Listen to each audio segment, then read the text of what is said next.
Another storm could threaten the U.S. It's brewing out in the Atlantic as we speak. Hurricane Irma now churning far out in the Atlantic, and meteorologist Adam Klotz live in the Fox Extreme Weather Center. What do we need to know about this, Adam? Hey there, Ed. Well, this is a big one. It continues to move this way, but obviously slowly as you're looking at a movement there at 14 miles an hour.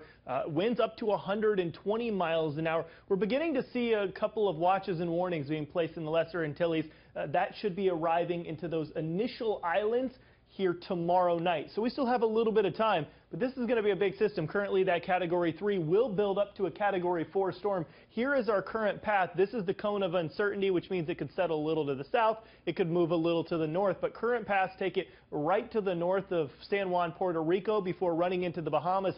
When you see the Bahamas there, that's running you all the way until Saturday. So yes, there's still a good amount of time from today, Monday, all the way into Saturday.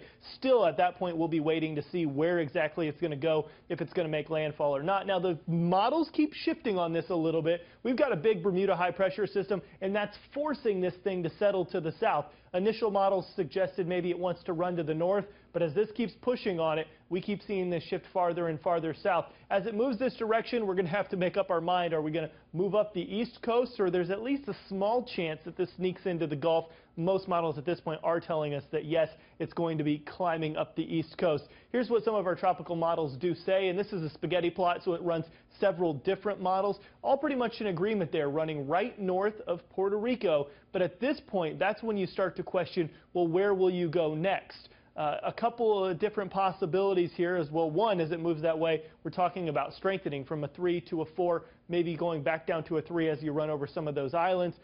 But this is going to be a big one, and it's still not totally known where it's going to turn, right or left.